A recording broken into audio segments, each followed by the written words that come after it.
بسم اللہ الرحمن الرحیم۔ السلام علیکم ورحمۃ اللہ وبرکاتہ۔ الحمد للہ رب العالمین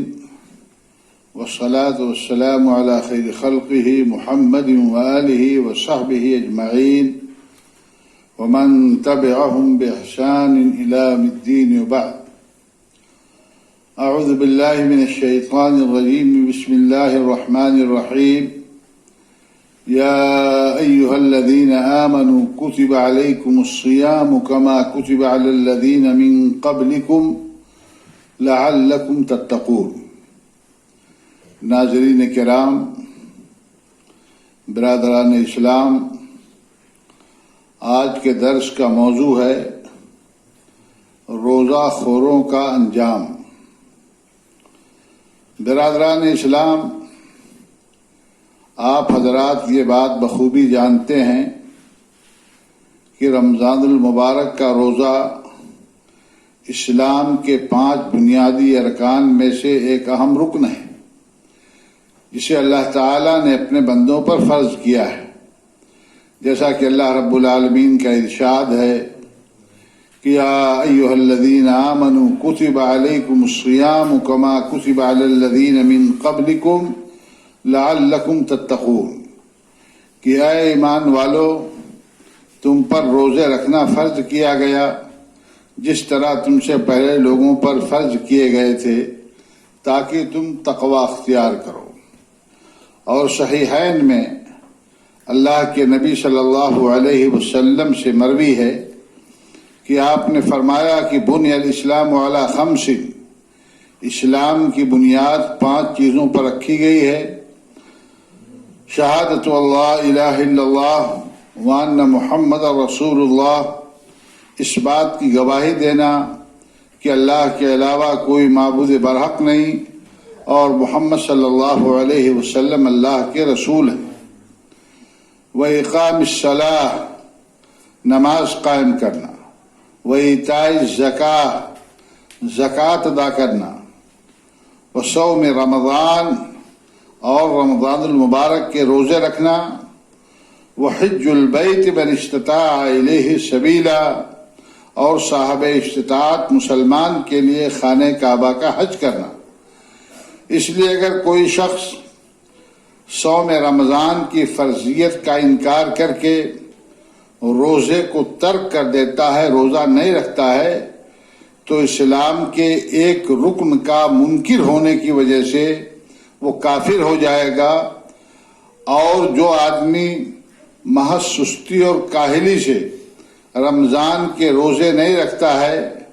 مگر اس کی فرضیت کو تسلیم کرتا ہے،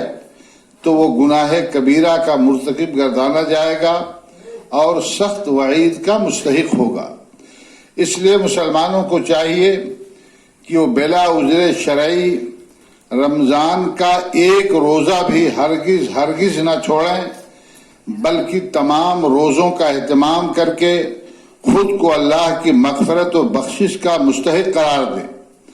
اس دور میں جبکہ مسلم معاشرہ میں دین بیزاری عام ہو رہی ہے اور اسلام کی گرفت مسلمانوں پر ڈھیلی پڑ چکی ہے، مسلمانوں میں خصوصاً نوجوان نسل میں روزہ خوری کی وبا عام ہوتی جا رہی ہے،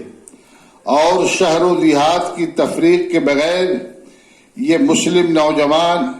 رمضان کے تقدس اور روزوں کی حرمت کو پامال کرتے ہوئے برملا کھاتے پیتے دکھائی دیتے ہیں۔ یہ صورتحال بڑی تکلیف دہ اور شرمناک ہے، اس لیے مسلمانوں کے اس کے تدارک کی تدابیر اختیار کرنی چاہیے۔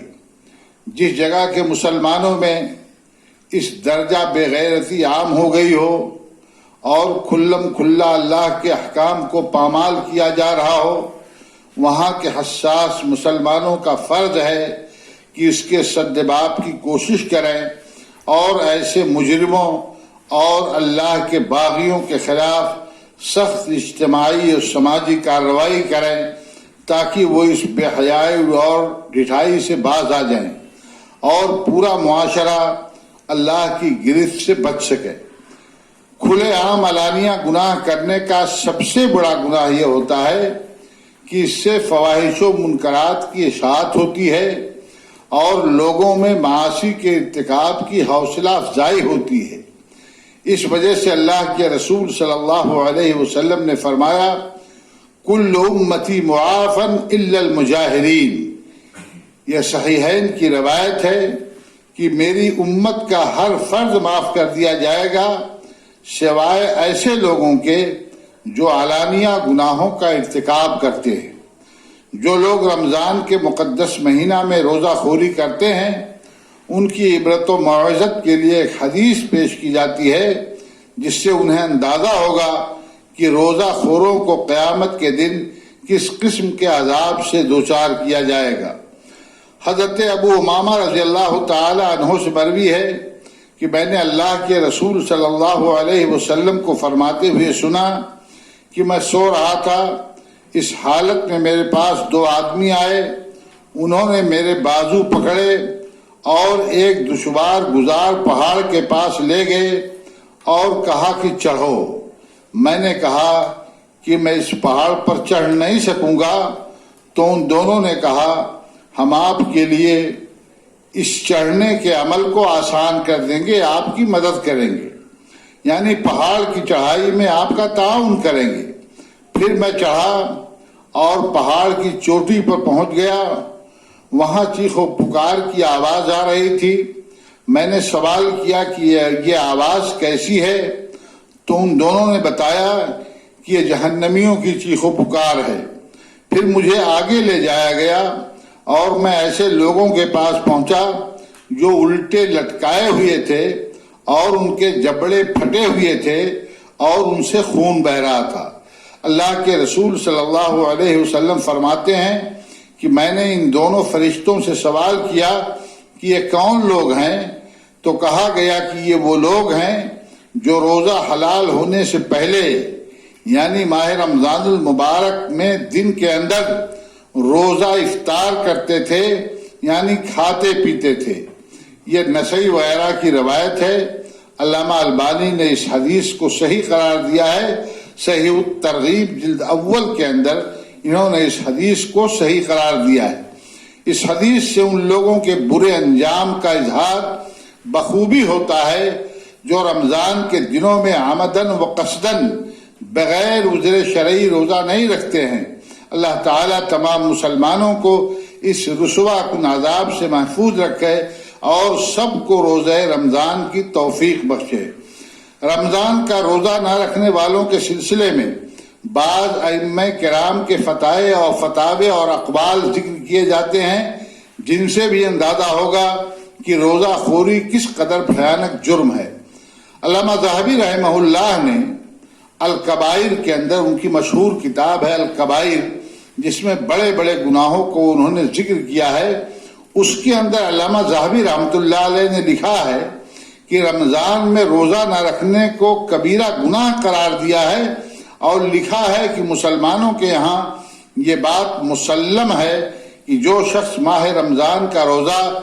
بغیر کسی بیماری یا عذر شرعی کے ترک کر دیتا ہے وہ بدکار و زانی، ٹیکس وصول کرنے والے ظالم اور مستقل شراب پینے والے سے بدتر ہے، بلکہ لوگوں نے اس کے اسلام کے بارے میں شک کیا ہے اور ان کا خیال ہے کہ ایسا آدمی جو رمضان کے روزے توڑ دیتا ہے، رمضان کے روزے نہیں رکھتا ہے اور نمازوں کا اہتمام نہیں کرتا ہے، وہ زندیق اور مرتد ہو گیا۔ امام قفال نے فرمایا کہ جس شخص نے رمضان کے مہینے میں بغیر کسی عذر کے کچھ کھا پی لیا تو اس پر قضا ضروری ہے، اور یہ بھی لازم ہے کہ بقیہ دن اب کچھ نہ کھائے پیے۔ یہ ایسا گناہ ہے جس کا کوئی کفارہ نہیں ہے، البتہ سلطان یا امیر اسے معقول سزا دے گا۔ یہی قول حضرت امام احمد بن حنبل اور امام داؤد ظاہری رحمہم اللہ کا بھی ہے۔ علامہ ابن تیمیہ رحمہ اللہ کا خیال ہے کہ جس شخص نے جان بوجھ کر بلا کسی عذر کے روزہ توڑ دیا یا فرض نماز ترک کر دی تو اس کے لیے قضا نہیں ہے،